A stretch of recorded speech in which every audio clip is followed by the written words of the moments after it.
Այդ կնոջ կյանքում ամեն ինչ կատարյալ էր թվում, մինչ որ լուռ վերահսկողությունը սկսեց խեղդել նրան։ Մի հասարակ գիշեր բացահայտեց մոռացված համակարգչում թաքնված գաղտնիքները։ Յուրաքանչյուր սեղմում նրան մոտեցնում էր ճշմարտությանը ցավին։ Բայց երբ դուռը բացվեց, վախը մարմին առավ, ազատության համար պայքարը սկսվեց։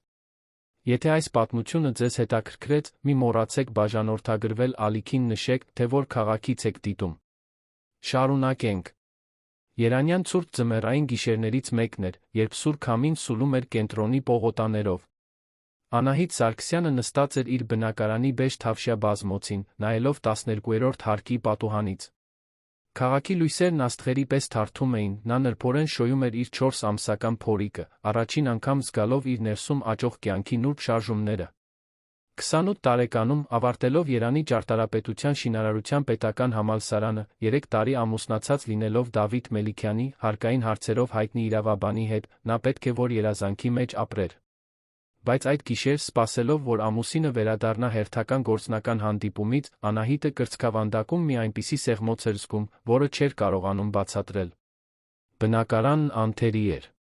Կահավորված իտալական դիզայներական կահույքով, պատերին ժամանակակից արվեստի գործեր, հաղթանակի զբոսայգու հիասքանչ տեսարանով, սա այն բնակարաններից էր, որոնք հայտնվում են ճարտարապետական ամսագրերում։ Դավիթը պնդում էր, որ ամեն ինչ միշտ կատարյալ լինի, օթորակիչի ջերմաստիճանից մինչ բազմոցի բարձերի դասավորությունը։ Ամուսնության սկզբում Անահիտը կարծում էր, թե նա պարզապես բարձր պահանջներ ունի, ինչը բնորոշ է հաջողակ մարդկանց։ Սակայն ժամանակի ընթացքում կատարելության այդ ձգտումը սկսեց խեղդել նրան։ Նա չէր կարող նկարի տեղը փոխել առանց Դավիթի հարցաքննության։ Չէր կարող ընկերուհիներին ընթրիքի հրավիրել առանց նրա նախնական հավանության։ Եվ երբ հղիացավ, ամեն ինչ ավելի վատացավ։ Դավիթը սկսեց վերահսկել նրա առօրյայի յուրաքանչյուր մանրուք։ Թե որ բժիշկներին պետք է դիմի, ինչ սննդակարգի հետի, նույնիսկ ում հետ կարող է խոսել, ում հետ ոչ։ Նա ասում էր, թե դա երեխայի բարօրության համար է, որ ինքը պարզապես ուզում է համոզվել, որ ամեն ինչ անթերի կընթանա։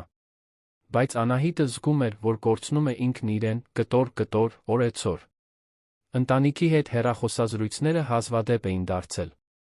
Այցելությունները եղբայրներին, որոնք ապրում էին Մալաթիա Սեբաստիա թաղամասի համեստ բնակարանում, գրեթե դադարել էին։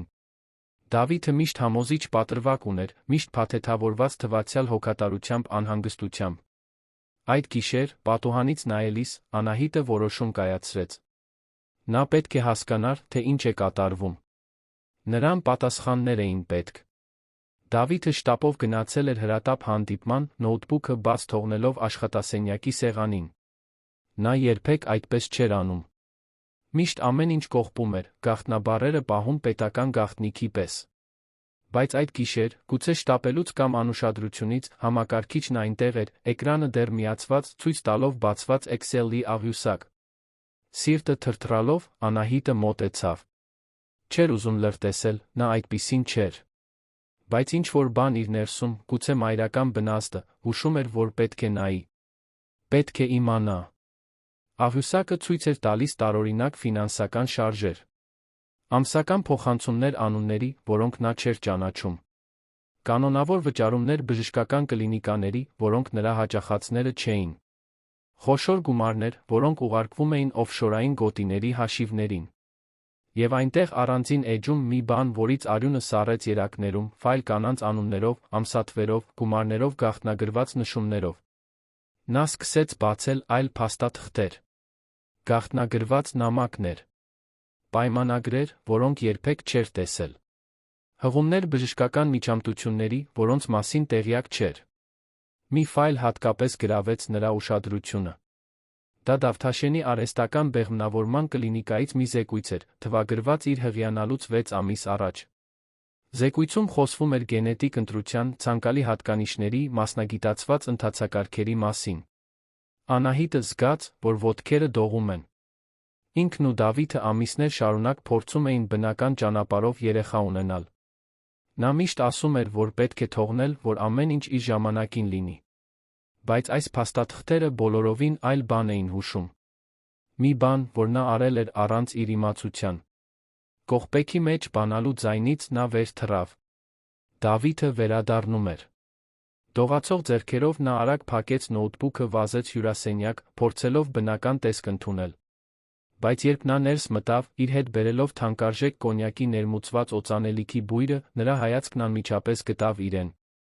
Նրա աչքերում ինչ-որ նոր բան կար։ Մի բան, որ նա երբեք չէր նկատել։ Կամ գուցե միշտ էլ եղել էր, ինքը պարզապես չէր ուզում տեսնել։ «Դավիթ», ասաց նա, փորձելով ձայնը հաստատուն պահել, «մենք պետք է խոսենք»։ Նա դանդաղ հանեց բաճկոնը, հայացքը սեռաց նրա վրա։ «Ինչի՞» մասին, սիրելիս։ «Մեր մասին։ Այս ամուսնության մասին։ Այն ամենի մասին, ինչ դու թաքցնում ես ինձնից»։ Հաջորդած լռությունը կապարի պես ծանր էր։ Դավիթը մոտեցավ, Անահիտն առաջին անգամ անկեղծ վախ զգաց այն մարդուց, ում հետ ամուսնացել էր։ Նա չբղավեց։ Կարիք չկար։ Նրա ձայնը ցածր էր, զուսպ, սառը, ինչպես դրսի գիշերը։ «Դու իմ իրերն էիր քրքրում»։ Դա հարց չէր, այլ պնդում։ Եվ այն ձև, որով նա դա ասաց, այդ սարսափելի հանգստությամբ, Անահիտին հասկացրեց, որ նա հատել է մի անտեսանելի գիծ։ Մի գիծ, որի գոյության մասին նա նույնիսկ չգիտեր։ Ես տեսա փաստաթղթերը, Դավիթ։ Փոխանցումները։ Անունները։ Արհեստական բեղմնավորման կլինիկան։ Այն, ինչ դու արել ես։ Նա խորը շունչ քաշեց, մի պահ Անահիտը մտածեց, թե նա կբացատրի, որ ամեն ինչ տրամաբանական պատճառ ունի, որ ինքը սխալ է հասկանում։ Բայց այն, ինչ նա ասաց հետո, փշրեց բոլոր հույսերը։ Ես արել եմ այն, ինչ անհրաժեշտ էր, որպեսզի մեր որդին կատարյալ լինի։ Որպեսզի դու չփչացնես դա քո անկատարություններով։ Բառերը սառը ցնցուղի պես թափվեցին նրա վրա։ Անկատարություններ։ Նա խոսում էր իր մասին, ասես ինքը թերի նախագիծ լիներ։ Ասես ինքը ընդամենը միջոց լիներ նպատակին հասնելու համար։ Հաջորդած վիճաբանությունն ուժգին էր։ Անահիտը պատասխաններ էր պահանջում։ Դավիթը հրաժարվում էր տալ։ Նա ասում էր, որ Անահիտը հիստերիկի պես է իրեն պահում, որ հղիությունն ազդում է նրա զգացմունքների վրա, որ նա պետք է հանգստանա։ Բայց Անահիտը չէր նահանջելու։ Ոչ այս անգամ։ Այդ ժամանակ նա փոխեց մարտավարությունը։ Նրա ձայնը վտանգավոր կերպով փափկեց։ Նա մոտեցավ, Անահիտը մի քայլ հետ գնաց, բայց նա շարունակեց մոտենալ, մինչ որ Անահիտը սեղմվեց խոհանոցի պատին։ Նա չդիպավ, բայց կարիք էլ չկար։ Սպառնալիքն այնտեղ էր, չասված, բայց ներկա յուրաքանչյուր հաշվարկված շարժման մեջ։ Դու կմոռանաս այն, ինչ տեսել ես, Անահիտ։ Կշարունակես լինել կատարյալ կին, կատարյալ ապագա մայր։ Եվ եթե մտածես որե հիմարություն անել, կզղջաս։ Դու գիտես, որ ես ընկերներ ունեմ կարևոր տեղերում։ Դատավորներ, ոստիկանության։ Բարձրաստիճան պաշտոնյաներ, մարդիկ, ովքեր ինձ պարտական են։ Ինչ ես կարծում, ում կհավատան։ Ինձ, հարգված իրավաբանին, թե քեզ, հղի էմոցիոնալ անկայուն կնոջը։ Անահիտը զգաց, որ աշխարհը պտտվում է։ Ոտքերը թուլացան, նա հենվեց խոհանոցի մարմարե սեղանին։ Սթրեսը, վախը, բացահայտումը, ամեն ինչ միանգամից ծանրացավ նրա վրա։ Վերջին բանը, որ տեսավ մտնելուց առաջ, Դավիթի անտարբեր դեմքն էր, որը նայում էր իրեն, ասես ինքը ձախողված փորձ լիներ։ Երբ ուշքի եկավ, խոհանոցի սառը հատակին էր։ Չգիտեր, որքան ժամանակ էր անցել։ Կարող էին րոպեներ լինել կամ ժամեր։ Տանը լռություն էր։ Դավիթն այլս այնտեղ չէր։ Նա փորձեց ոտքի կանգնել, բայց որովայնի սուր ցավը ստիպեց նրան կանգ առնել։ Երեխան։ Դողացող ձեռքերով նա վերցրեց հեռախոսը, հավաքեց միակ համարը, որին կարող էր վստահել։ Լոն, շնջաց նա, երբ եղբայրը պատասխանեց, օգնության կարիք ունեմ։ Քաղաքի մյուս ծայրում, Մալաթիա Սեբաստիայի երկսենյականոց բնակարանում, Լոն Սարգսյանն անմիջապես մի կողմ դրեց ջոյստիկը, որով խաղում էր կրտսեր եղբոր Տիգրանի հետ։ 32 տարեկանում, մասնագիտությամբ էլեկտրիկ կոչումով անվտանգության համակարգերի տեխնիկ, Լոնը միշտ պաշտպանողական բնազդ ուներ կրտսեր քրոջ նկատմամբ։ Նրա ձայնի մեջ ինչ-որ բան ստիպեց Լոնին անմիջապես ոտքի կանգնել։ Անահիտ։ Ինչ է պատահել։ Տիգրանը, 25 տարեկան, իրավաբանության ֆակուլտետի ուսանող մի իրավաբանական գրասենյակում պրակտիկանտ, նույնպես ոտքի կանգնեց, նկատելով եղբոր դեմքի անհանգստությունը։ Լոնը հեռախոսը միացրեց բարձրախոսի վրա։ Ես մենակ եմ։ Դավիթը գնացել է։ Ես բաներ եմ իմացել, Լոն։ Սարսափելի բաներ։ Եվ երբ նրան հարցրի, ես ուշագնաց եղա։ Վախենում եմ։ Նրա ձայնը կոտրված էր, փխրուն։ Լոնն ու Տիգրանը հայացքներով խոսեցին։ Նրանք երբեք լիովին չէին վստահել Դավիթին։ Նրա մեջ ինչ-որ բան կար, մի սառնություն փայլուն արտաքինի տակ, որը միշտ անհանգստացրել էր նրանց։ Բայց Անահիտը երջանիկ էր թվում, կամ գոնե այդպես էր ասում։ Եվ նրանք հարգել էին նրա ընտրությունը, նույնիսկ երբ այցելությունները սկսեցին հազվադեպանալ, նույնիսկ երբ նա սկսեց հեռանալ։ Այնտեղ մնա, Ան։ Հիմա գալիս ենք քեզ տանենք, ասաց Լոնը, արդեն վերցնելով մեքենայի բանալիները։ Բայց երբ վազում էին դեպի վերելակ, Լոնի հեռախոսը թրթռաց։ Դա մի հավելվածի ծանուցում էր, որը նա հազվադեպ էր ստուգում։ Մի հավելված, որը նա գաղտնի տեղադրել էր Անահիտի բնակարանում տարիներ առաջ, երբ նա Դավիթի հետ տեղափոխվեց այնտեղ։ Դա անվտանգության պարզ համակարգ էր, ձայնագրությամբ, որը նա տեղադրել էր, ասելով, թե դա նրան ներխուժումներից պաշտպանելու համար է։ Բայց իրականում նա երբեք լիովին չէր վստահել այդ ամուսնությանը։ Եվ հիմա, վերջին ժամվա ձայնագրությունը ցույց էր տալիս, թե կոնկրետ ինչու։ Նա կանգնեց միջանցքում, սեղմեց play, այն, ինչ լսեց, ստիպեց արյունը եռալ երակներում։ Վիճաբանությունը։ Քողարկված սպառնալիքները։ Անահիտի ընկնելու ձայնը։ Եվ հաջորդած լռությունը։ Տիգրանը նույնպես լսեց, նրա դեմքը խստացավ։ Այս տականքը դրա համար կպատժվի, մրմնջաց Տիգրանը, բռունցքները սեղմելով։ Լոնը ձեռքը դրեց եղբոր ուսին։ Նախ համոզվենք, որ Անահիտն ապահով է։ Հետո մնացածով կզբաղվենք։ Արի։ Նրանք վազելով իջան աստիճաններով, նստեցին Լոնի սպիտակ կնիվան, միասնիկյան պողոտայով սլացան դեպի կենտրոն։ Երանի միշտ քաոսային երթեկությունը կարծես դավադրություն էր անում նրանց դեմ։ Յուրաքանչյուր կարմիր լույս հավերժություն էր թվում։ Յուրաքանչյուր ազդանշան տանջանք։ Լոնը մեքենան վարում էր ծնոտը սեղմած, մինչ Տիգրանը հեռախոսով կապի մեջ էր Անահիտի հետ, համոզվելով, որ նա լավ է, որ երեխան շարժվում է, որ նա գիտակցության մեջ է։ Երբ վերջապես հասան շքեղ շենքին, որտեղ ապրում էր Անահիտը, դռնապանը, 60 անց մի մարդ, որը միշտ քաղաքավարի էր եղել, տատանվեց նրանց ներս թողնել։ Պարոն Մելիքյանը հրահանգել է այս գիշեր այցելուներ թույլ չտալ, ասաց նա անհարմար դրության մեջ։ Լոնը հենվեց սեղանին։ Պարոն Հովհաննես, քույրս մենակ է վերում, հղի է վատառողջ։ Եթե մեզ ներս չթողնեք, ստիպված կլինեմ զանգել փրկարարներին աղմուկ բարձրացնել։ Եվ կարծում եմ, ոչ դուք, ոչ պարոն Մելիքյանը այդպիսի ուշադրություն չեք ուզում, այնպես չէ՞։ Դռնապանը թուքը կուլ տվեց, երկու կողմ նայեց, վերջապես գլխով արեց։ 1203 բնակարան։ Բայց խնդրում եմ, ինձ խնդիրներ մի ստեղծեք։ Հայելապատ վերելակում Լոնն ու Տիգրանը տեսան իրենց արտացոլանքները։ Երկու հասարակ տղամարդ, պարզ հագուստով, խառնված մազերով, դեմքերին ծանր աշխատանքից հոգնածության դրոշմ։ Այնքան տարբեր այն աշխարհից, որտեղ Անահիտն ընտրել էր ապրել։ Բայց այժմ դա կարևոր չէր։ Նա ընտանիք էր։ Իսկ ընտանիքը պաշտպանում է։ Հավանում եք այս պատմությունը։ Ասացեք ինձ ձեր կարծիքը ինչպես եք կարծում, այն կավարտվի։ Դուռը բացվեց նախքան Լոնը կհասցներ զանգը տալ։ Անահիտն այնտեղ էր, գունատ, դեմքին արցունքներ, մի ձեռքով հենված պատին, մյուսով փորին։ Լոնը նրան պաշտպանող գրկի մեջ առավ, նա փլվեց, հեկեկալով եղբոր կրծքին։ Տիգրանն արագ ներս մտավ, փակեց դուռը ուշադիր զննեց բնակարանը, ասես սպասում էր, որ Դավիթը ցանկացած պահի կարող է հայտնվել։ Վնասվել ես, հարցրեց Լոնը, նրբորեն նրան հետ քաշելով, որ դեմքը զննի։ Անահիտը գլխով բացասական նշան արեց, բայց նրա աչքերի ցավն ավելին էր ասում, քան որե բառ կարող էր արտահայտել։ Դա ֆիզիկական ցավ չէր, գոնե ոչ ամբողջությամբ։ Դա ավելի խորն էր, ավելի կործանարար։ Բացահայտելու ցավը, որ իր կառուցած կյանքը խնամքով մշակված սուտ էր։ Նա ինձ չի հարվածել, շշնջաց նա, ասես պետք էր դա հստակեցնել, բայց այնպես, ինչպես նա խոսեց ինձ հետ, Լոն։ Այն բաները, որ նա ասաց։ Կարծես ես նրա համար մարդ չէի։ Կարծես ես ընդամենը մի խաղաքար էի ինչ-որ խաղի մեջ, որի կանոնները միայն ինքն է իմանում։ Տիգրանը, որը գնացել էր խոհանոց քրոջ համար ջուր բերելու, վերադարձավ լուրջ արտահայտությամբ. «Ան, դու պետք է հիվանդանոց գնաս։ Պետք է համոզվես, որ դու երեխան լավ եք»։ Անահիտը տատանվեց։ Դավիթը որոշակի բժիշկներ ուներ, որոնց նա պետք է դիմեր։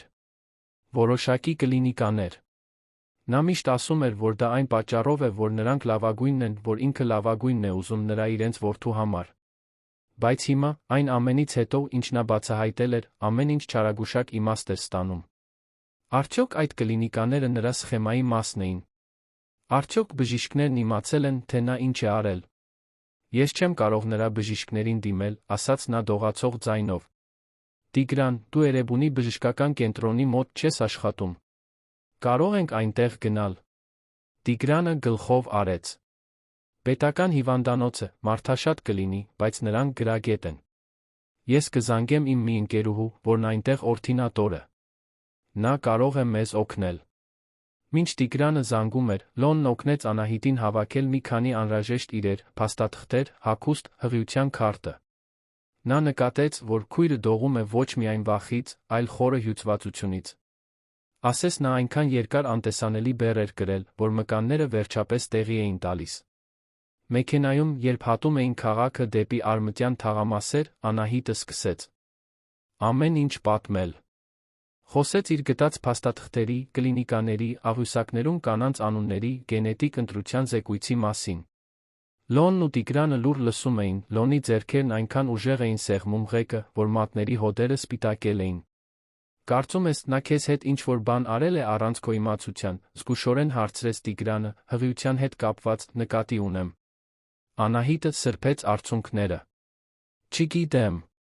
Իսկապես չգիտեմ։ Մենք ամիսներ շարունակ փորձում էինք, ոչինչ չէր ստացվում։ Հետո հանկարծ ես հղիացա։ Նա այնքան ուրախացավ, այնքան վերահսկող։ Ասես այս հղիությունը նրա անձնական նախագիծը լիներ։ Լոնը խորը շունչ քաշեց։ Ան, ինչ էլ որ նա արել է, մենք կբացահայտենք։ Եվ դու այլս չես վերադառնա այդ բնակարան։ Ոչ քանի դեռ նա այնտեղ է։ Դու մեզ հետ կմնաս։ Անահիտն ուզում էր առարկել, ասել, որ չի կարող անհանգստացնել, որ նրանք արդեն իրենց կյանքն ունեն։ Բայց իրականում նա այլս գնալու տեղ չուներ։ Նրա ընկերուհիները հեռացել էին ամուսնության ընթացքում։ Դավիթը միշտ պատճառներ էր գտնում, որ նա ընկերական կապեր չպահպանի։ Իսկ ծնողները, որոնք ապրում էին Գյումրիում, տարեց էին չէին կարող նման իրավիճակի հետ գործ ունենալ։ Լոնն ու Տիգրանը նրա ունեցած-չունեցածն էին։ Էրեբունի բժշկական կենտրոնի շտապօգնության բաժանմունքում եռուզեռ էր, ինչպես միշտ։ Մարդիկ սպասում էին ընդունելության, բժիշկները վազվզում էին, օդում կախված էր հիվանդանոցի բնորոշ հոտը։ Տիգրանի ընկերուհին, բժիշկ Մարինան, նրանց դիմավորեց ընդունարանում։ Նա 30 անց մի կին էր, ծմազերը հավաքված պոչիկով, դեմքին հոգնած, բայց բարի արտահայտություն։ Տիգրանն ինձ մի փոքր պատմեց իրավիճակի մասին, ասաց նա Անահիտին, նրան ուղեկցելով զննման սենյակ։ Եկեք ամբողջական հետազոտություն անենք։ Ստուգենք, որ ամեն ինչ կարգին է ձեզ երեխայի հետ։ Լավ։ Անահիտը գլխով արեց, իսկ Լոնն ու Տիգրանը մնացին սպասասրահում։ Ժամանակը կարծես սողում էր։ Յուրաքանչյուր րոպեն 1 ժամ էր թվում։ Լոնը անընդհատ ստուգում էր հեռախոսը, կիսով չափ սպասելով, որ Դավիթը կզանգի, կիսով չափ հուսալով, որ չի զանգի։ Տիգրանը քայլում էր այս ու այն կողմ, ձեռքերը գրպաններում, գլուխն ակնհայտորեն ծրագրեր էր մշակում։ Դու ամեն ինչ ձայնագրել ես, չէ՞, հանկարծ հարցրեց Տիգրանը։ Այն համակարգը, որ տեղադրել էիր այնտեղ։ Լոնը հաստատեց։ Ամեն ինչ ունեմ։ Վիճաբանությունը, սպառնալիքները, ամեն ինչ։ Բայց չգիտեմ, դա բավարար է։ Նա իրավաբան է, Տիգրան։ Նա օրենքի սողանցքներն ավելի լավ գիտի, քան որևէ մեկը։ Տիգրանը դադարեց քայլել, ուշադիր նայեց եղբորը։ Ուրեմն մեզ ավելին է պետք։ Պետք է պարզել, թե կոնկրետ ինչով է նա զբաղվել։ Եթե նա իսկապես առանց համաձայնության շահարկել է Անահիտի հղիությունը, դա հանցագործություն է։ Եվ եթե այլ կանայք էլ կան ներգրավված, ինչպես հուշում են այն անունները աղյուսակներում, ապա սա շատ ավելի մեծ բան է, քան մենք պատկերացնում ենք։ 2 ժամ անց բժիշկ Մարինան Անահիտի հետ դուրս եկավ զննման սենյակից։ Երեխան լավ էր, սրտի զարկերը նորմալ, բայց Անահիտը ջրազրկված էր բարձր ճնշում ուներ։ Մարինան խորհուրդ տվեց հանգիստ պատշաճ բժշկական հսկողություն։ Բայց այն, ինչ նա ասաց հետո, փոխեց ամեն ինչ։ Անահիտ, ծնման ընթացքում ես մի քանի բան նկատեցի, որոնք ինձ անհանգստացրին, զգուշորեն ասաց Մարինան։ Դուք մարմնի վրա հին հետքեր ունեք։ Արդեն լավացած կապտուկներ, փոքր վնասվածքներ, որոնք կարծես կրկնվող ֆիզիկական սթրեսի արդյունք լինեն։ Դուք հաճախ եք վնասվածքներ ստանում։ Անահիտը թարթեց աչքերը, շփոթված։ Ոչ, ես սպասեք։ Ինչ տեսակի հետքեր։ Մարինան ցույց տվեց լուսանկարներ, որոնք արել էր զննման ընթացքում, Անահիտի թույլտվությամբ։ Մաշկի վրա փոքր բծեր, հետքեր, որոնք կարող էին մեկնաբանվել որպես ընկնելու հետանք, բայց որոնք օրինաչափություն ունեին։ Մի օրինաչափություն, որն ավելի համակարգված բանի մասին էր հուշում։ Ես չեմ հիշում, որ այսպես վնասվածք ստացած լինեմ, ասաց Անահիտը, աճող սարսափով նայելով նկարներին։ Երդվում եմ, չեմ հիշում։ Մարինան հայացքով խոսեց Լոնի Տիգրանի հետ։ Անահիտ, սա կարող է տարօրինակ հարց թվալ, բայց դուք մոռացկոտության դրվագներ ունենում եք։ Հիշողության կորուստներ։ Չափից շատ քնկոտություն։ Անահիտը մտածեց։ Օրեր կային, երբ արթնանում էր չափազանց հոգնած, նույնիսկ ամբողջ գիշեր քնելուց հետո։ Օրեր, երբ չէր հիշում, թե ինչպես է քնել։ Նա միշտ դա վերագրում էր սթրեսին, հղիությանը, հորմոններին։ Բայց հիմա, այն ամենով, ինչ բացահայտում էր, մի սարսափելի հավանականություն սկսեց ձևավորվել նրա մտքում։ Կարծում եք, նա ինձ թմրանյութեր էր տալիս, բառերը դուրս եկան գրեթե առանց ձայնի։ Մարինան ոչ հաստատեց, ոչ էլ հերքեց։ Կարծում եմ, մենք պետք է մի քանի թունաբանական անալիզներ անենք։ Եվ նա կարծում եմ, որ դուք պետք է մտածեք պաշտոնական բողոք ներկայացնելու մասին։ Այն, ինչ դուք նկարագրեցիք ձեր ամուսնու վարքի մասին, զուգորդված այս ֆիզիկական գտածոների հետ, անհանգստացնող է։ Լոնը ոտքի կանգնեց, զսպված կատաղությունը, յուրաքանչյուր շարժման մեջ։ Այդ անասունը։ Այդ անիծյալը։ Տիգրանը բռնեց եղբոր-թից։ Հանգիստ։ Մենք պետք է խելացի լինենք։ Եթե իմպուլսիվ գործենք, նա դա մեր դեմ կօգտագործի։ Ամեն ինչ ճիշտ կանենք, ապացույցներով, փաստաթղթերով։ Անահիտը շոկի մեջ էր։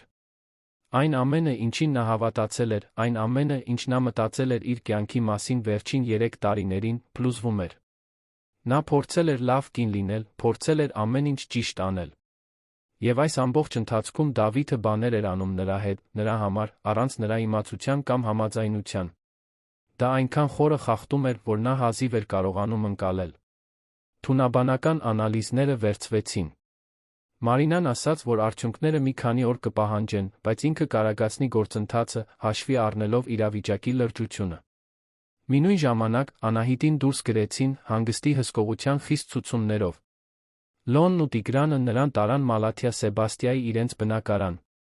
Այն փոքր էր, համեստ, այնքան տարբեր այն շքեղությունից, որին նա սովորել էր։ Բայց երբ նա ներս մտավ, տեսավ մաշված բազմոցը, հին հեռուստացույցը, պատերին ընտանեկան լուսանկարները, նա իրեն ավելի շատ տանը զգաց, քան տարիներ շարունակ։ Դու իմ սենյակում կքնես, ես բազմոցին կմնամ, ասաց Լոնը, առարկություններ չընդունելով։ Անահիտը չափազանց հոգնած էր վիճելու համար։ Նա պառկեց պարզ մահճակալին, ծածկված էժան փափկեցնողի հոտով վերմակով, ամիսների մեջ առաջին անգամ խորը քնեց։ Առանց վախի։ Առանց զգոն մնալու անհրաժեշտության։ Որովհետև գիտեր, որ եղբայրներն այնտեղ են, պաշտպանում են իրեն։ Հյուրասենյակում Լոնն ու Տիգրանը ծրագրեր էին կազմում։ Տիգրանն օգտագործեց իր կապերը իրավաբանական գրասենյակից, որտեղ պրակտիկա էր անցնում, որպեսզի գտնի շահարկման բռնության գործերով մասնագիտացած փաստաբանի անուն։ Լոնը սկսեց համակարգել իր ունեցած բոլոր ապացույցները, ձայնագրությունները, Անահիտի մարմնի հետքերի լուսանկարները, փաստաթղթերը, որոնք նա հասցրել էր արագ լուսանկարել մինչ Դավիթի վերադարձը։ Մենք պետք է պարզենք, թե ինչ է նա թաքցնում, ասաց Տիգրանը։ Այդ կլինիկաները, այդ անունները աղյուսակներում։ Սա ավելի մեծ բան է, քան Անահիտի դեպքը։ Կարող են այլ զոհեր էլ լինել։ Լոնը համաձայնեց։ Բայց ինչպես դա անենք։ Չենք կարող պարզապես ներխուժել նրա կյանք։ Նա ռեսուրսներ ունի, փաստաբաններ ունի, կապեր ունի։ Այդ պահին Լոնի հեռախոսը զանգեց։ Անծանոթ համար էր։ Նա տատանվեց, բայց պատասխանեց։ Մյուս կողմի ձայնը տղամարդու էր, խորը, մի շեշտադրությամբ, որը նա չկարողացավ լիովին որոշել։ Լոն Սարգսյա՞ն, հարցրեց ձայնը։ Ո՞վ է հարցնում։ Մեկը, ով կարող է օգնել քո քրոջը։ Մեկը, ով հստակ գիտի, թե ինչով է զբաղվում Դավիթ Մելիքյանը։ Եվ մեկը, ով ապացույցներ ունի, որոնք դուք երբեք չէիք կարող ձեռք բերել։ Լոնը նշան արեց Տիգրանին, որ մոտենա։ Ո՞վ եք դուք։ Առայժմ դա կարևոր չէ։ Կարևորն այն է, որ ես ձեզ մի քանի ֆայլ կուղարկեմ։ Փաստաթղթեր, գրառումներ, ապացույցներ։ Դրանք լավ օգտագործեք։ Եվ պաշտպանեք Անահիտին։ Դավիթն արդեն գիտի, որ նա փախել է։ Եվ նա դա այդպես չի թողնի։ Զանգն ընդհատվեց։ Վայրկյաններ անց Լոնի հեռախոսը թրթռաց, մի շարք ֆայլեր ստանալով գաղտնագրված հավելվածով։ Նա բացեց առաջին ֆայլը, աչքերը լայն բացվեցին։ Դրանք մանրամասն բանկային քաղվածքներ էին, որոնք ցույց էին տալիս միլիոնավոր դրամների փոխանցումներ տարբեր մարզերի արհեստական բեղմնավորման կլինիկաներին։ Կանանց անուններով ստորագրված պայմանագրեր։ Չարտոնված միջամտությունների բժշկական զեկույցներ։ Տիգրանը, նայելով եղբոր ուսի վրայով, գունատվեց։ Սա շատ ավելի վատ է, քան մենք պատկերացնում ենք։ Նա դա միայն Անահիտի հետ չի արել։ Նա մի ամբողջ սխեմա ունի։ Լոնը շարունակեց թերթել ֆայլերը։ Եվ հետո տեսավ մի բան, որից սիրտը կանգ առավ։ Մի հին լուսանկար, գուցե 10 տարվա վաղեմության։ Դրանում Դավիթը մի կլինիկայում էր, կոստյումներով այլ տղամարդկանց կողքին։ Եվ լուսանկարի անկյունում մասամբ թաքնված մի դեմք կար, որը Լոնը երբեք չէր սպասի տեսնել։ Մի դեմք, որը նա կարծում էր, թե այլս երբեք չի տեսնի։ Չի կարող պատահել, շշնջաց նա։ Տիգրանը նայեց։ Ինչ։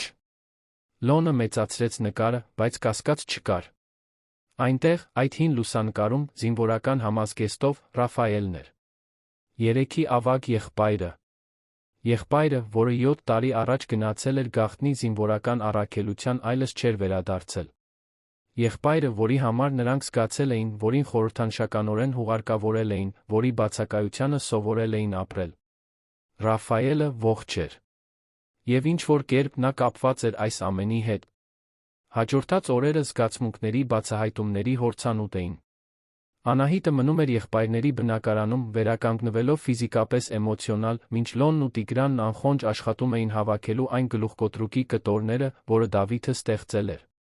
Խորհրդավոր տեղեկատուի ուղարկած ֆայլերը մերկացնող տեղեկությունների ոսկու հանք էին։ Բայց Ռաֆայելի լուսանկարը հանգիստ չէր տալիս Լոնին։ Ինչպես էր դա հնարավոր։ Ինչու նա երբեք կապ չէր հաստատել։ Եվ ամենակարևորը, ինչ գիտեր նա Դավիթի մասին։ Տիգրանը, եղբայրներից միշտ ամենապրագմատիկը, առաջարկեց, որ նախ կենտրոնանան Անահիտի գործի վրա, նախքան Ռաֆայելի առեղծվածի մեջ խորանալը։ Փաստաբանը, որի հետ նա կապվել էր, տիկին Անուշ Մարտիրոսյանը, 40-ն անց մի կին, բռնության գործերում անզիջում լինելու համբավով, համաձայնեց հանդիպել նրանց հետ։ Նա աշխատում էր կենտրոնի մի փոքր գրասենյակում, հեռու այն հայելապատ երկնաքերերից, որտեղ գործում էր Դավիթը, բայց նրա գրագիտությունը ճանաչված էր բոլորի կողմից, ովքեր պայքարում էին արդարության համար։ Երբ Անահիտը, դեռ փխրուն, բայց վճռական, պատմեց իր պատմությունը տիկին Մարտիրոսյանին, փաստաբանը ուշադիր լսեց, մանրամասն նշումներ անելով։ Վերջում նա խորը շունչ քաշեց, ուղիղ նայեց Անահիտի աչքերին։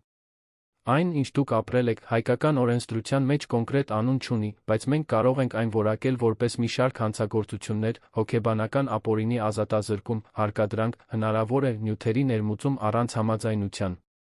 Եթե կարողանանք ապացուցել, որ ձեր հղիությունը շահարկվել է առանց թույլտվության, դա կարող է որակվել որպես ծանր մարմնական վնասվածք։ Բայց Անահիտ, ես պետք է անկեղծ լինեմ ձեզ հետ։ Դավիթ Մելիքյանը ռեսուրսներ, կապեր ունի։ Սա հեշտ չի լինելու։ Անահիտը գզակը բարձրացրեց, Լոնը նրա մեջ, տարիների մեջ առաջին անգամ, տեսավ իր ճանաչած խիզախ քրոջ փայլը։ Ինձ չի հետաքրքրում, հեշտ է, թե դժվար։ Նա չի կարող դա անել անպատիժ մնալ։ Եվ եթե այլ կանայք էլ կան, ինչպես փաստաթղթերն են հուշում, նրանք նույնպես արժանի են արդարության։ Տիկին Մարտիրոսյանը ժպտաց։ Ուրեմն, գործի անցնենք։ Առաջին քայլը պաշտպանական որոշում ստանալն է։ Երկրորդը, պաշտոնական բողոք ներկայացնելը ձեր ունեցած բոլոր ապացույցներով։ Երրորդը, պատրաստվել պատերազմի, որովհետև Դավիթը կարձագանքի։ Նրա նման տղամարդիկ չեն հանդուրժում վերահսկողությունը կորցնելը։ Մինույն ժամանակ, Անահիտի թունաբանական անալիզների արդյունքները եկան։ Բժիշկ Մարինան զանգեց, նորությունն անձամբ հայտնելու։ Անահիտի արյան մեջ բենզոդիազեպինների հետքեր կային մի տեսակ հանգստացնող, որը վերահսկվող չափաբաժիններով կարող է առաջացնել քնկոտություն հիշողության կորուստներ։ Անահիտը երբեք ինքնուրույն նման դեղամիջոց չէր ընդունել։ Միակ բացատրությունն այն էր, որ Դավիթն իրոք դեղորայք էր տալիս նրան առանց իր իմացության։ Բացահայտումը կործանարար էր, բայց նա ազատագրող։ Այժմ կային կոնկրետ ապացույցներ։ Դրանք պարզապես հղի կնոջ ենթադրություններ կամ պարանոյա չէին։ Դա իրական էր, փաստագրված, անհերքելի։ Այդ շրջանում Անահիտի կյանքում նոր մարդ հայտնվեց։ Բժիշկ Հայկ Կարապետյանը մանկաբարձ գինեկոլոգ էր, որն աշխատում էր Էրեբունի բժշկական կենտրոնում, որին բժիշկ Մարինան խորհուրդ էր տվել Անահիտի հղիությանը հետելու համար։ Նա մոտ 35 տարեկան էր, միշտ մի փոքր խառնված շագանակագույն մազերով, զուսպ շրջանակով ակնոցով բարի ժպիտով, որը հասնում էր աչքերին։ Ի տարբերություն Դավիթի, որն ամբողջովին հաշվարկված փայլուն էր, Հայկն ուներ մի անկեղծություն, որն Անահիտին հանգստացնում էր։ Առաջին այցելության ժամանակ նա ոչ միայն զննեց Անահիտին, այլ զրուցեց նրա հետ։ Հարցրեց նրա վախերի, սպասումների, երեխայի հետ կապված երազանքների մասին։ Եվ երբ նա անխուսափելիորեն սկսեց լաց լինել, խոսելով այն ամենի մասին, ինչի միջով անցնում էր, նա չշտապեցրեց կամ չդատեց նրան։ Պարզապես անձեռոցիկ մեկնեց համբերատար սպասեց, որ նա ուշքի գա։ Դուք շատ ավելի ուժեղ եք, քան պատկերացնում եք, անկեղծորեն ասաց նա։ Այստեղ լինելը օգնություն փնտրելու, ճշմարտությանը դեմ առ դեմ կանգնելու խիզախություն ունենալը։ Սա փոքր բան չէ, Անահիտ։ Նա զարմացած նայեց նրան։ Դավիթը երբեք նրան այդպես չէր գովել։ Երբեք չէր ճանաչել նրա ուժը։ Նրա համար նա միշտ թույլ էր, անկատար, մի բան, որը պետք է վերահսկել ձավորել։ Հաջորդ շաբաթների ընթացքում Անահիտը սկսեց կանոնավոր այցելել բժիշկ Հայկին։ Եվ առանց որևէ մեկի ծրագրելու, նրանց մեջ սկսեց նուրբ կապ առաջանալ։ Դա սիրավեպ չէր, դեռ ոչ։ Անահիտը չափազանց խոցելի էր, չափազանց վիրավորված։ Բայց դա մի քնքուշ բան էր, մի բան, որը ջերմացնում էր նրա սիրտը այնպես, ինչպես նա մոռացել էր, որ հնարավոր է։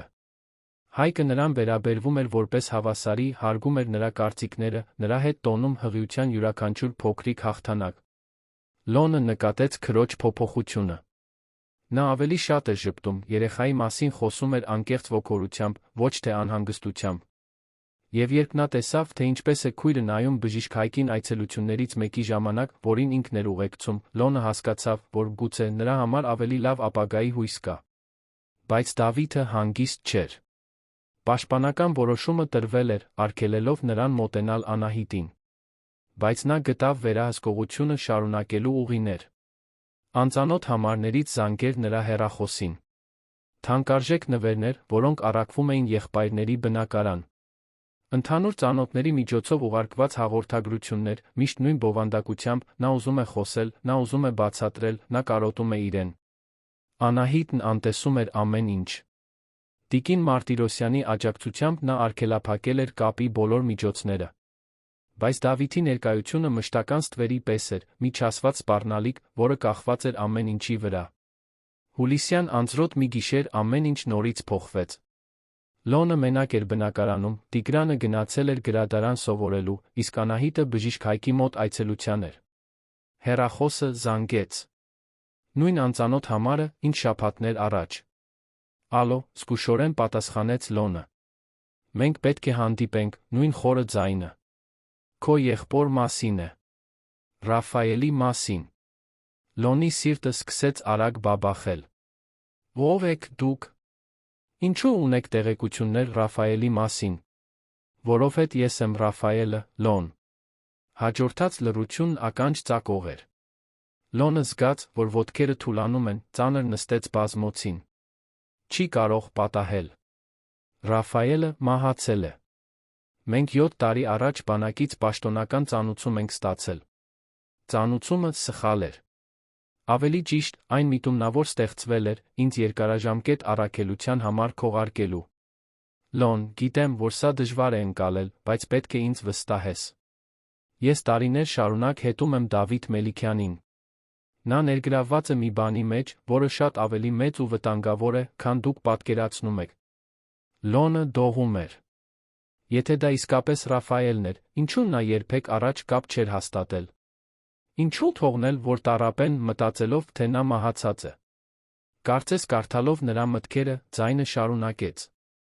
Ես չէի կարող կապ հաստատել։ Գործողության կանոնները հստակ էին։ Ցանկացած կապ ձեզ վտանգի տակ կդներ։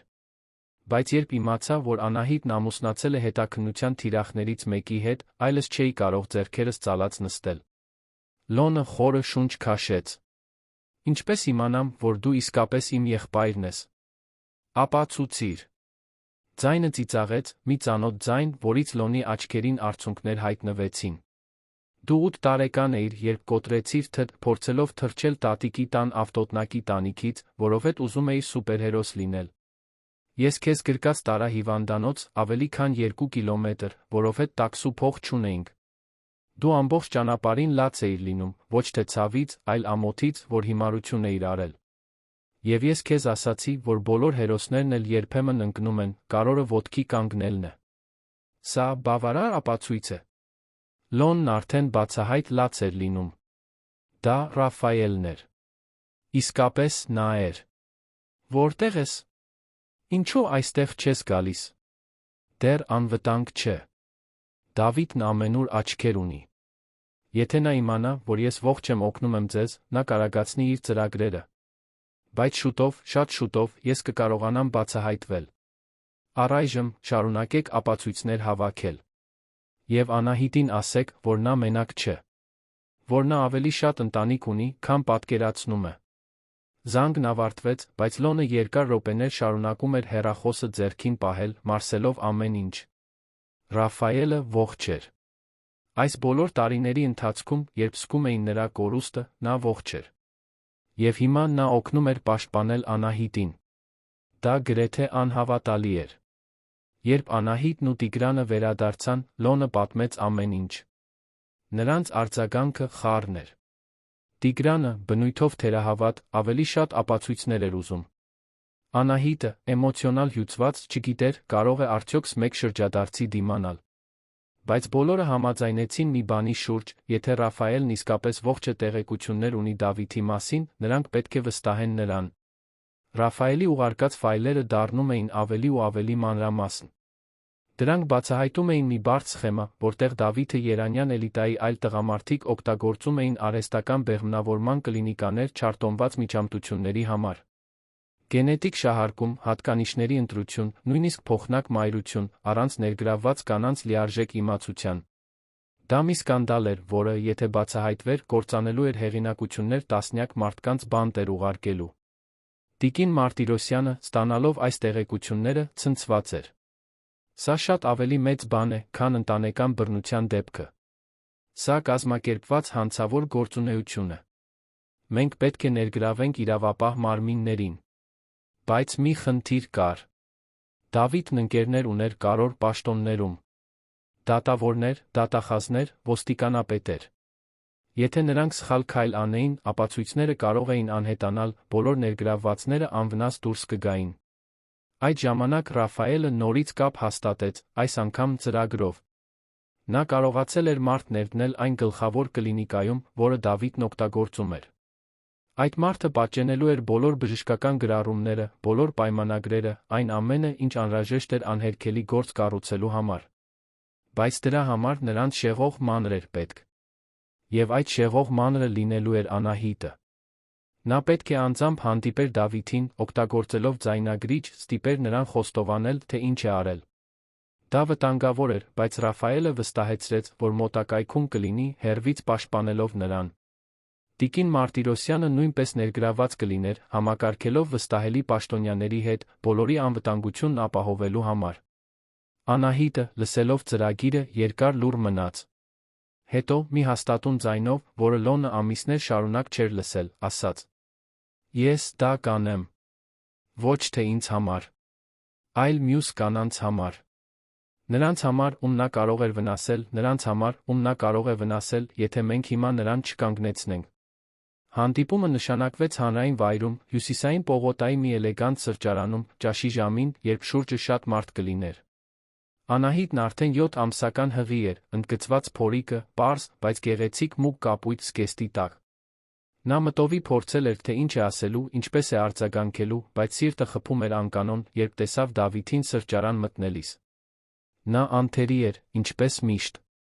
Մուգ մոխրագույն կոստյում, մետաքսե փողկապ, կատարյալ սանրված մազեր։ Բայց նրա աչքերում ինչ-որ տարբեր բան կար։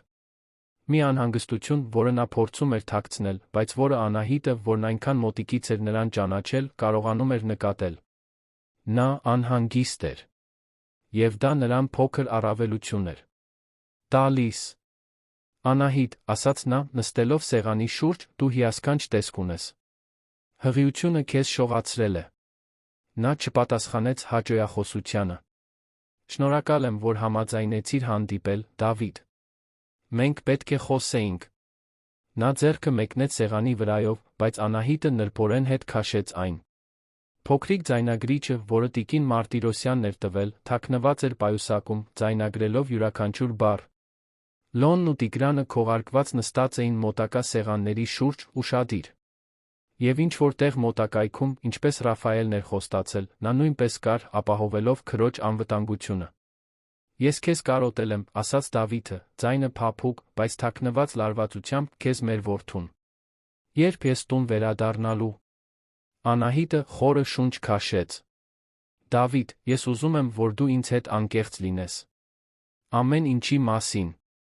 Հղիության, կլինիկաների, այն ամենի մասին, ինչ դու արել ես։ Նրա դեմքը մի փոքր խստացավ։ Ես չգիտեմ, թե դու ինչի մասին ես խոսում։ Այո, գիտես։ Ես տեսա փաստաթղթերը, Դավիթ։ Ես գիտեմ միջամտությունների, շահարկումների, մյուս կանանց մասին։ Եվ ես պետք է դա քեզնից լսեմ։ Ինչո՞վ։ Ինչու դա արեցիր ինձ հետ։ Նա երկար լուռ մնաց, աչքերով սրճարանը զննելով, կարծես գնահատում էր, թե ով կարող է լսել։ Հետո, գուցե կարծելով, որ մասնակի խոստովանությունը կարող է իրեն վերադարձնել, նա առաջ թեքվեց ցածր ձայնով խոսեց։ Որովհետև ես ուզում էի կատարելություն ապահովել, Անահիտ։ Դու չես հասկանում։ Մենք մրցակցային աշխարհում ենք ապրում։ Մեր որդին պետք է լավագույն հնարավորություններն ունենար։ Խելք, առողջություն, արտաքին։ Ես պարզապես օգտագործեցի առկա ռեսուրսները դա ապահովելու համար։ Առանց ինձ հարցնելու։ Առանց իմ համաձայնության։ Դու ինձ վերաբերվեցիր որպես առարկայի, Դավիթ։ Որպես ինկուբատորի։ Նա անհամբեր հոգոց հանեց։ Դու դրամատիկ ես։ Ես դա արել եմ մեզ համար, մեր ընտանիքի համար։ Իսկ ինչ վերաբերում է մյուս կանանց, որոնց մասին նշեցիր, նրանք պարզապես հաճախորդներ են։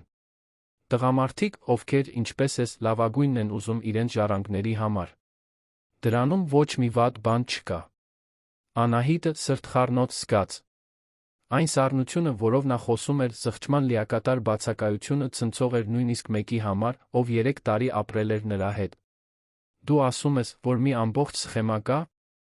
որ դու այլ տղամարդիկ շահարկում եք հղիություններ, առանց ներգրավված կանանց իմացության։ Դավիթը հասկացավ, որ չափից շատ է խոսել։ Նրա արտահայտությունը կարծրացավ։ Ինչի։ Ես ուզում հասնել սրանով, Անահիտ։ Նա ոտքի կանգնեց, ձեռքով պաշտպանելով փորը։ Ես ուզում եմ, որ դու իմանաս, որ ես սա այսպես չեմ թողնի։ Որ այն կանայք, որոնց դու օգտագործել ես, արժանի են իմանալ ճշմարտությունը։ Եվ որ մեր որդին, երբ մեծանա, կիմանա, թե ինչպիսի մարդ է եղել իր հայրը։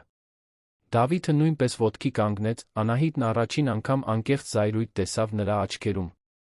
Դու դրանցից ոչինչ չես անի։ Դու ապացույցներ չունես, ռեսուրսներ չունես, ոչինչ չունես։ Եվ եթե փորձես ինձ մերկացնել, ես կկործանեմ քեզ քո աննշան եղբայրներին։ Հասկացա՞ր։ Կատարելապես հասկացա, ասաց Անահիտը, վերցնելով պայուսակը։ Առաջին անգամ ես հստակ հասկանում եմ, թե ով ես դու։ Նա գլուխը բարձր դուրս եկավ սրճարանից, անտեսելով նրա կանչերը։ Լոնն ու Տիգրանը զգուշորեն հետեցին նրան։ Ձայնագրությունը կատարյալ էր։ Դավիթը բավականաչափ խոստովանել էր, որպեսզի զուգորդված մյուս բոլոր ապացույցների հետ հնարավոր լիներ ամուր գործ կառուցել։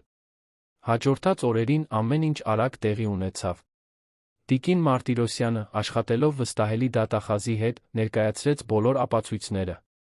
Կլինիկաների գրառումները, որոնք Ռաֆայելի տեղեկատուն էր ձեռք բերել, ցույց տալով տասնյակ չարտոնված միջամտություններ։ Ֆինանսական փաստաթղթերը, որոնք բացահայտում էին անօրինական վճարումներ։ Եվ Դավիթի ձայնագրությունը, որտեղ նա խոստովանում էր իր մասնակցությունը։ Ոստիկանական գործողությունը սկսվեց օգոստոսյան մի առավոտ։ Մի քանի կլինիկաներ փակվեցին, բժիշկներ ձերբակալվեցին, գրառումներ առգրավվեցին։ Եվ Դավիթ Մելիքյանը, հարգված իրավաբանը, տարվեց ցուցմունք տալու։ Այս անգամ նրա կապերը չկարողացան պաշտպանել նրան, քանի որ գործը դարձել էր համապետական նշանակության, նա վերջապես սկսեց գրել իր արարքների հետանքները։ Անահիտը հետում էր ամեն ինչին լուրերով, ապաստանած եղբայրների բնակարանում։ Վերնագրերը ցնցող էին։ Սկանդալն ավելի մեծ էր, քան որը մեկը պատկերացնում էր։ Կանայք սկսեցին ներկայանալ, կիսվելով իրենց պատմություններով տարօրինակ բժշկական միջամտությունների, անբացատրելի հղիությունների, պահված գաղտնիքների մասին։ Կարծես Անահիտը, խոսելու խիզախություն ունենալով, բացել էր պատնեշները, որպեսզի մյուսները նույնպես դա անեն։ Այս ամբողջ քաոսի մեջ մի գիշեր բնակարանի դուռը թակեցին։ Լոնը զգուշորեն նայեց դռնախորշից, սիրտը քիչ մնաց կանգներ։ Այնտեղ բարձրահասակ մի տղամարդ էր, քունքերին արդեն ճերմակած մազերով, չսափրված մորուքով, հոգնած, բայց ծանոթ աչքերով։ Աչքեր, որոնք նա տեսնում էր հայելու մեջ ամեն օր։ Սարգսյանների ընտանիքի աչքեր։ Լոնը բացեց դուռը, երկու եղբայրները երկար նայեցին իրար։ Հետո, առանց խոսքերի, գրկախառնվեցին։ Ռաֆայելը տանն էր։ Տիգրանը, որը լսել էր աղմուկը, վազելով եկավ կանգնեց, բերանը բաց։ Իսկ Անահիտը, փորի ծանրությունից դժվարությամբ դուրս գալով սենյակից, սկսեց լաց լինել, տեսնելով եղբորը, որին ընդմիշտ կորցրած էր համարում։ Ռաֆայելը ներս մտավ, ժամեր շարունակ նա պատմեց ամեն ինչ։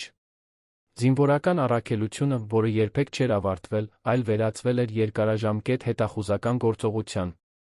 Թե ինչպես էր նրան հանձնարարվել հետաքննել ազդեցության չարաշահման ցանցեր, պատահաբար բացահայտել կլինիկաների սխեման։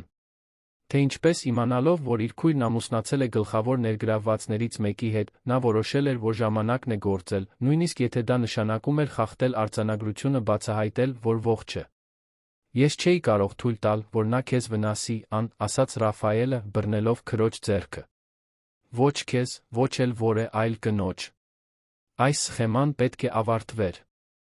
Անահիտը գրկեց նրան, հեկեկալով։ Մենք մտածում էինք, որ դու մահացել ես։ Մենք այնքան ենք լացել։ Գիտեմ։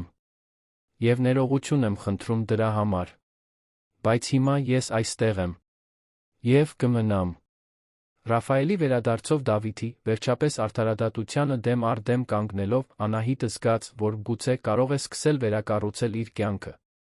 Երեխան առողջ աճում էր նրա ներսում։ Բժիշկ Հայկը շարունակում էր հետել հղիությանը նույն խնամքով, քնքշությամբ, ինչպես միշտ։ Եվ դանդաղ, շատ դանդաղ, նա սկսեց իրեն թույլ տալ նրա հանդեպ երախտագիտությունից բացի այլ բան զգալ։ Հայկը երբեք չէր ճնշում։ Երբեք չէր շտապեցնում։ Նա հասկանում էր, որ Անահիտը խորը տրավմայի միջով է անցել, ժամանակի կարիք ունի։ Բայց նա այնտեղ էր, մշտական, բարի, առաջարկելով ընկերական ուս քաջալերող ժպիտ։ Եվ երբ վերջապես 2 ամիս անց մի այցելության ժամանակ Անահիտը բռնեց նրա ձեռքը, ասաց շնորհակալ եմ ամեն ինչի համար, նա հասկացավ, որ դա շատ ավելին էր նշանակում, քան բառերն էին ասում։ Դավիթի դատավարությունը երկար ու հյուծիչ էր։ Բայց ապացույցներն անհերքելի էին։ Նա մեղավոր ճանաչվեց բազմաթիվ մեղադրանքներով տարիներ կանցկացներ հասարակությունից մեկուսացված։ Կլինիկաները ընդմիշտ փակվեցին։ Մյուս ներգրավվածները նույնպես պատասխանատվության ենթարկվեցին։ Իսկ տուժած կանայք սկսեցին բուժման գործընթաց, իմանալով, որ վերջապես լսելի են դարձել։ Անահիտի ծննդաբերությունը սկսվեց հոկտեմբերյան արոտ մի առավոտ։ Լոնը, Տիգրանը, Ռաֆայելը նրան շտապ հասցրին Էրեբունի բժշկական կենտրոն, որտեղ բժիշկ Հայկն արդեն սպասում էր նրան։ Ծննդաբերությունը երկար էր, բայց առանց բարդությունների։ Եվ երբ վերջապես ժամերի ջանքերից հետո նա լսեց երեխայի առաջին ճիչը, Անահիտը հասկացավ, որ այն ամենը, ինչի միջով անցել էր, արժեր դրան։ Տղա է, հայտարարեց Հայկը, նորածնին դնելով նրա գրկում, առողջ, ուժեղ, կատարյալ։ Անահիտը նայեց որդու ճմրթված դեմքին, փակ աչուկներին, մանրիկ ձեռքերին։ Եվ այնպիսի ճնշող սեր զգաց, որ մտածեց, սիրտը կպայթի։ Սա իր որդին էր։ Ոչ թե Դավիթի, ոչ թե այն դաժան սխեմայի, որը քիչ էր մնում իրեն կործաներ, այլ իրենը։ Եվ նա դաստիարակվելու էր սիրով, ճշմարտությամբ, արժանապատվությամբ։ Ինչ ես անունը դնելու, հարցրեց Լոնը, հուզված տեսնելով եղբորորդուն։ Գաբրիել, առանց տատանվելու ասաց Անահիտը։ Նշանակում է Աստծո պատգամաբեր։ Որովհետև նա իմ ուղերձն է, որ նույնիսկ ամենադժվար բաներից կարող է գեղեցիկ բան ծնվել։ Հաջորդած ամիսներին կյանքը նոր ռիթմ գտավ։ Անահիտը, Լոնը, Տիգրանը, Ռաֆայելը Մալաթիա Սեբաստիայում ավելի մեծ բնակարան վարձեցին, որտեղ կարող էին բոլորը միասին ապրել, օգնելով խնամել Գաբրիելին։ Երեխան առողջ մեծանում էր, շրջապատված քեռիներով, որոնք պաշտում էին նրան։ Իսկ Հայկը, որը սկզբում միայն բժիշկ էր, դառնում էր շատ ավելին։ Նա կանոնավոր այցելում էր Անահիտին, միշտ մասնագիտական պատրվակով, բայց նրանք գիտեին, որ դա ավելին է։ Նա խաղում էր Գաբրիելի հետ, ժամերով զրուցում Անահիտի հետ ամեն ինչի ոչնչի մասին, ծաղիկներ էր բերում առանց առիթի։ Երբ վերջապես մի հանգիստ գիշեր, երբ Գաբրիելը քնած էր, իսկ եղբայրները դուրս էին եկել, Հայկը խիզախություն հավաքեց ասելու, որ սիրահարվել է նրան, Անահիտը չզարմացավ։ Որովհետև ինքը նույնպես սիրահարվել էր նրան։ Ոչ թե այն բուռն ու խեղդող ձով, որը բնորոշել էր իր հարաբերությունները Դավիթի հետ, այլ մի մեղմ, ապահով ձով, կառուցված փոխադարձ հարգանքի անկեղծ ջերմության վրա։ Ես չգիտեմ, պատրաստ եմ արդյոք մեկ այլ հարաբերության, անկեղծորեն ասաց նա։ Ես դեռ բուժվում եմ։ Հայկը ժպտաց։ Ես կարող եմ սպասել։ Այնքան, որքան քեզ պետք է։ Ես ոչ մի տեղ չեմ գնում։ Եվ նա չգնաց։ Նա մնաց, համբերատար մշտական, մինչ Անահիտը կտոր-կտոր վերակառուցում էր իր կյանքը։ Եվ երբ ամիսներ անց նա վերջապես իրեն պատրաստ զգաց նորից ամբողջությամբ բացելու իր սիրտը, դա նրա համար էր։ Գաբրիելը մեծացավ սիրով լի տանը։ Շրջապատված ուժեղ մորով, որը վերապրել էր անհնարինը, նվիրված քեռիներով, որոնք ամեն ինչ կանեին նրա համար, խորթ հորով, որը նրան սիրում էր, ասես իր սեփական որդին լիներ։ Նա երբեք չէր իմանա իր ծննդյան բարդ հանգամանքների մասին։ Նրա համար դա պարզապես հաղթահարման պատմություն կլիներ, որը մայրը մի օր կպատմեր նրան, երբ նա ավելի մեծ լիներ։ Անահիտը, նայելով Գաբրիելին, որը խաղում էր թաղամասի խաղահրապարակում մի արոտ շաբաթ օր, Հայկի հետ, որը վազում էր նրա հետից, եղբայրների հետ, որոնք ծիծաղում էին կողքին, խորը խաղաղություն զգաց։ Նա անցել էր խավարի միջով գտել լույսը։ Նա կոտրվել էր վերակառուցվել ավելի ուժեղ։ Եվ երբ Գաբրիելը վազեց դեպի նրան, նետվեց նրա գիրկը, ասաց մամա, սիրում եմ քեզ, նա ամուր սեղմեց նրան հետ շշնջաց։ Դու ցավից ես ծնվել, իմ սեր, բայց ապրելու ես սիրո մեջ։ Միշտ սիրո մեջ։ Պատմության ավարտը սիրելի ունկնդիրներ, հուսով ենք, որ Անահիտի, նրա եղբայրների, նրա հաղթահարման ճանապարհի պատմությունը հուզեց ձեր սրտերը։ Եթե հուզվեցիք, դրեք ձեր լայքը, բաժանորդագրվեք ալիքին մեկնաբանություններում գրեք, թե ինչն է ձեզ ամենաշատը տպավորել։ Ամեն օր մենք ներկայացնում ենք այսպիսի լարված պատմություններ, որոնք բացահայտում են մարդկային հոգու ամենախորը կողմերը, որոնք ցույց են տալիս, որ նույնիսկ ամենադժվար իրավիճակներում միշտ կա նոր սկզբի հույս։ Անահիտի խիզախությունը, դիմակայելու իր դժվարություններին, նրա եղբայրների անպայմանական սերը, հարգանքի ու քնքշության վրա հիմնված նոր սիրո հնարավորությունը մեզ հիշեցնում են, որ երբեք ուշ չէ վերաշարադրել մեր պատմությունը։ Սպասում ենք ձեզ հաջորդ թողարկմանը մեկ պատմությամբ, որը կխառնի ձեր զգացմունքները, կստիպի ձեզ խորհել այն ուժի մասին, որը գոյություն ունի յուրաքանչյուրիս մեջ։